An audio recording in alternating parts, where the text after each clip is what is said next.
तुलनात्मक राजनीति। प्रश्न 1 है, जब मैं राजनीति विज्ञान शीर्षक के अंतर्गत श्रेष्ठ परीक्षा प्रश्नों को देखता हूँ तो मुझे प्रश्नों पर नहीं शीर्षक पर खेद होता है, या किसका कथन है? तो उत्तर है डी, मेटलैंड का। राजनीतिक विश्लेषक के आधार पर इस शब्द की अनिश्चितता और पूर्वानुमान न कर पाने की क्षमता को लेकर मेटलैंड ने कहा है कि जब मैं राजनीति विज्ञान शीर्षक के अंतर्गत श्रेष्ठ परीक्षा प्रश्नों को देखता हूं तो मुझे प्रश्नों पर नहीं शीर्षक पर खेद होता है। प्रश्न नंबर 2 है, हाब्स के अनुसार निम्न में से कौन सा एक कानूनों पर प्रतिबंध के रूप में कार्य करता है? तो उत्तर है ए, प्राकृतिक कानून। प्राकृतिक कानून बुद्धि द्वारा खोजा गया प्रत्यादेश है जिसका उद्देश्य है आत्म परीक्षण। कोई भी ऐसा कानून जो व्यक्ति के जीवन को संकट में डालता हो उसका उल्लंघन किया जा सकता है। हाब्स के अनुसार प्राकृतिक कानून ऐसे कानून पर प्रतिबंध के रूप में कार्य करता है जो कि लोगों के जीवन को हरण करने वाला हो। प्रश्न नंबर 3 है, तुलनात्मक राजनीति के क्षेत्र के बारे में निम्नलिखित में से कौन सा कथन गलत है?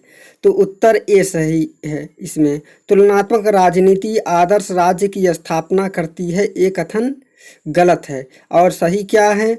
तुलनात्मक राजनीति विश्व को कम भ्रांतिपूर्ण बनाती है और सी, तुलनात्मक राजनीति इस पूर्वाभास को मदद करती है कि विश्व किस ओर अग्रसर है। तुलनात्मक राजनीति उन संस्थाओं और प्रथाओं को बनाती है जो हमारी अपनी ओर बेहतर या बदतर हैं।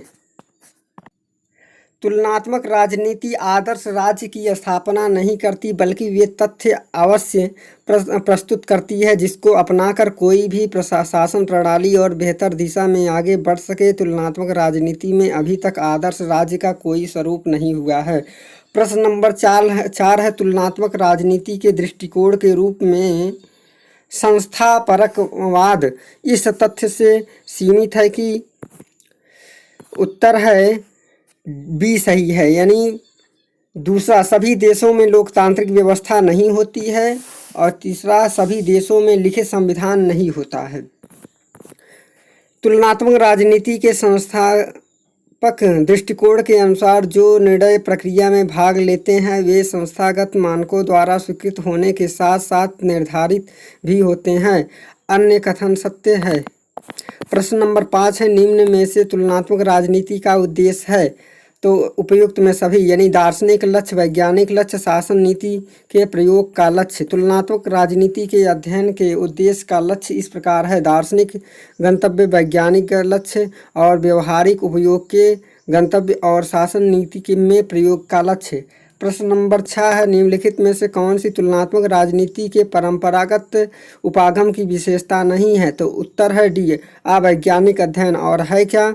अनुभववादी अध्ययन, मानकीय अध्ययन, औपचारिक संस्थागत अध्ययन, ये सब है। तुलनात्मक राजनीति के अध्ययन में पारंपरिक उपागमों में उपेक्षा हुई है। उत्तर है बी, अनुभविक अनुसंधानों की। तुलनात्मक राजनीति के अध्ययन में पारंपरिक उपागमों की अनुभविक तथ्यों पर जोर नहीं दिया गया और तथ्यों के सुनिश्चित परिमाण का अभाव ही रहा। पारंपरिक उपागम में सरकारों का अध्ययन, संस्थाओं के वर्णन तथा संविधानों की तुलना पर बल दिया गया। उत्तर होगा इसका। प्रश्न नंबर 8 है, तुलनात्मक राजनीति सब कुछ है यह कुछ भी नहीं है, यह कथन किसका है? तो यह कथन रॉबर्ट्स का है, रॉबर्ट्स का, जी.के. रॉबर्ट्स का है। तुलनात्मक राजनीति विभिन्न परिवेश तथा विभिन्न देशों में राजनीतिक व्यवस्थाओं का तुलनात्मक अध्ययन करता है। इसके अध्ययन के विषय में वस्तु को लेकर हमेशा संशय बना रहता है कि यह कोई राजनीतिक संस्थाओं का तुलनात्मक अध्ययन है या इसमें राजनीतिक विकास, राजनीतिक आधुनिकीकरण या सामाजिक, आर्थिक, सांस्कृतिक विकास आदि विषय को शामिल किया जाए। इसी विषय वस्तु के संदर्भ में जी.के. रॉबर्ट्स ने अपनी शोध कंपैरेटिव पॉलिटिक्स टुडे में लिखा है कि तुलनात्मक राजनीति या तो सब कुछ है या कुछ भी नहीं है। प्रश्न नंबर 9 है अध्यात्मात्मक शासन का सैद्धांतिक आधार क्या है? तो उत्तर है बी यानी शक्तियों का पृथक्करण। अध्यात्मक शासन का सैद्धांतिक आधार शक्तियों के पृथक्करण का सिद्धांत है जो शासन के विभिन्न अंगों में शासकों के वितरण से संबंधित है। अन्य महत्वपूर्ण तथ्यों में शक्ति पृथक्करण के सिद्धांत का अर्थ यह है कि शासन की शक्तियां, दायित्व एवं नियंत्रण किसी एक व्यक्ति या संस्था के हाथों में केंद्रित न रहे बल्कि वे शासन की विभिन्न शाखाओं में बंटे और ये शाखाएं एक दूसरे से स्वीकृत हो। प्रश्न नंबर 10 है तुलनात्मक राजनीति का अध्ययन समसामयिक राजनीतिक विज्ञान का हृदय है। उत्तर है ए एम कार्टिस का। वर्तमान समय में तुलनात्मक राजनीति में विभिन्न देशों की राजनीतिक व्यवस्थाओं तथा संसदात्मक, अध्यात्मात्मक, संघात्मक, एकात्मक निर्णय निर्माण प्रक्रिया, शक्ति संरचना तथा शासन प्रणालियों का अध्ययन किया जाता है। इसके अलावा इसमें राजनीतिक विकास, राजनीतिक सामाजिकरण, आधुनिकीकरण तथा सांस्कृतिकरण आदि का भी अध्ययन किया जाता है। इसके महत्व को देखते हुए एम कार्टिस ने लिखा है कि तुलनात्मक राजनीति का अध्ययन समसामयिक राजनीति विज्ञान का हृदय है। प्रश्न नंबर है 11 तुलनात्मक राजनीति का प्रथम अग्रगामी विचारक कौन था? तो वह है अरस्तु। तुलनात्मक राजनीति का प्रथम अग्रणी विचारक अरस्तु को माना जाता है। 158 संविधानों का तुलनात्मक अध्ययन करने के पश्चात अरस्तु ने यूनान के लिए अपेक्षा के बेहतर प्रशासन प्रणाली की रूपरेखा बनाई थी। प्रश्न नंबर है 12 सरकार का व्यवस्थित वर्गीकरण सर्वप्रथम प्रस्तुत किया गया था। तो उत्तर है बी अरस्तु द्वारा। सरकार का व्यवस्थित वर्गीकरण सर्वप्रथम अरस्तु द्वारा प्रस्तुत किया गया था। अरस्तु के वर्गीकरण का आधार यह है कि वह किसी देश में सत्ता एक व्यक्ति के हाथ में रहती है, गिने चुने लोगों का फिर बहुत सारे व्यक्तियों के हाथ में रहती है। अरस्तु का ध्येय इस वर्गीकरण के आधार पर आदर्श शासन प्रणाली की रूपरेखा प्रस्तुत करना था। यद्यपि अरस्तु से पूर्व प्लेटो ने अपने पुस्तक पॉलिटिक्स या स्टेट्समैन में राजनीतिक व्यवस्थाओं का वर्गीकरण किया, किंतु अरस्तु को ही सर्वप्रथम वैज्ञानिक एवं व्यवस्थित वर्गीकरण का श्रेय दिया जाता है। प्रश्न नंबर 13 है निम्नलिखित वक्तव्यों में कौन सा संवैधानिक सरकार की प्रकृति को ठीक प्रकार से स्पष्ट करती है? तो उपयुक्त में सभी यानी सीमित शासन, व्यक्तियों के स्वतंत्रता के अधिकार की रक्षा, व्यक्तियों के अधिकारों की सुरक्षा।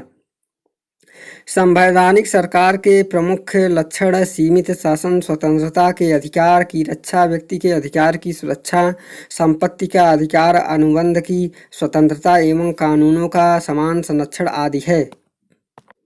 प्रश्न नंबर 14 है कौन सी समस्या तुलनात्मक राजनीति की समस्या नहीं है? तो उत्तर है बी धार्मिक मतभेद की समस्या।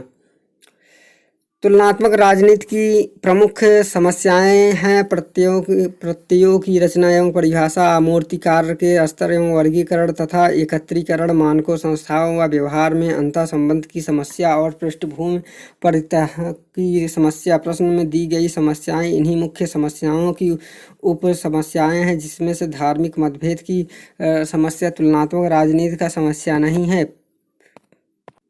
प्रश्न है 15 राजनीतिक विकास का साधन है? तो उत्तर उपयुक्त में सभी डी यानी राजनीतिक दल, क्रांतिकारी नेता, राष्ट्रीयता की भावना।